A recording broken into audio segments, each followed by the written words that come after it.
মধ্যপ্রাচ্যে ইরান ও ইসরায়েলের মধ্যে চলমান সংঘাত যখন নতুন মাত্রা নিয়েছে, তখন আন্তর্জাতিক মহলে বিভিন্ন দেশের প্রতিক্রিয়া অত্যন্ত গুরুত্বপূর্ণ হয়ে উঠেছে। এমন পরিস্থিতিতে ইসরায়েলের সাম্প্রতিক ইরানে হামলার নিন্দা জানানো থেকে ভারতের বিরত থাকা কূটনৈতিক মহলে ব্যাপক আলোচনার জন্ম দিয়েছে। সাংহাই সহযোগিতা সংস্থা SCOর মতো একটি গুরুত্বপূর্ণ জোটে ইরান ও ভারত উভয় সদস্য হওয়া সত্ত্বেও ভারত কেন এই নিন্দা প্রস্তাবে সমর্থন দিল না তা নিয়েও প্রশ্ন উঠছে। নয়াদিল্লির এই অবস্থানের পেছনে কি স্বার্থ কাজ করছে এ নিয়ে চলছে নানা বিশ্লেষণ। চীনের নেতৃত্বাধীন এই রাজনৈতিক নিরাপত্তা জোটে চীন, রাশিয়া, ইরান, ভারতসহ মোট 10টি দেশ রয়েছে। SCO এক বিবৃতিতে জানিয়েছে, ইসরায়েলের এই হামলা আন্তর্জাতিক আইন ও জাতিসংঘ সনদের পরিপন্থী। এই হামলা ইরানের সার্বভৌমত্বের লঙ্ঘন এবং এটি শুধু আঞ্চলিক নয়, বৈশ্বিক শান্তি ও স্থিতিশীলতার জন্য হুমকি। তবে ভারত এই বিবৃতির বিষয়ে নিজেদের অবস্থান স্পষ্ট করে জানিয়ে দিয়েছে, তারা এই বিবৃতির আলোচনায় অংশ নেয়নি এবং তা অনুমোদনও করেনি। দিল্লির ভাষ্য, ভারত উভয় দেশের সঙ্গে বন্ধুত্বপূর্ণ সম্পর্ক বজায় রাখে এবং উত্তেজনা প্রশমনের পক্ষে।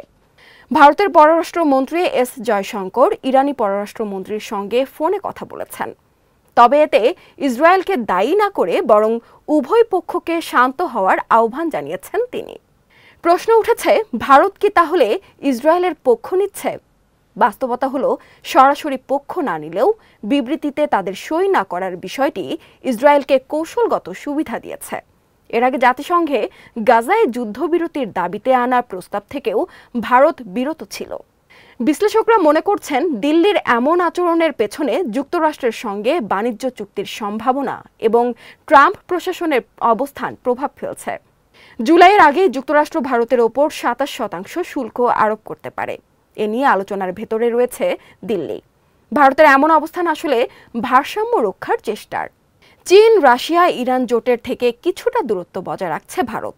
অন্যদিকে যুক্তরাষ্ট্র ও ইসরায়েলের সঙ্গে সম্পর্ক নষ্ট না করে আগামী দিনের বাণিজ্য ও নিরাপত্তা স্বার্থ অক্ষুণ্ণ রাখতে চাইছে দেশটি। তবে ভারতের এই ভারসাম্য কতদিন টিকবে তা নির্ভর করছে সংঘাত কতদূর গড়ায় তার ওপর।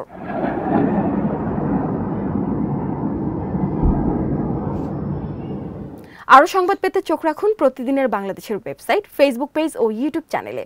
এতক্ষণ সঙ্গে থাকার জন্য ধন্যবাদ।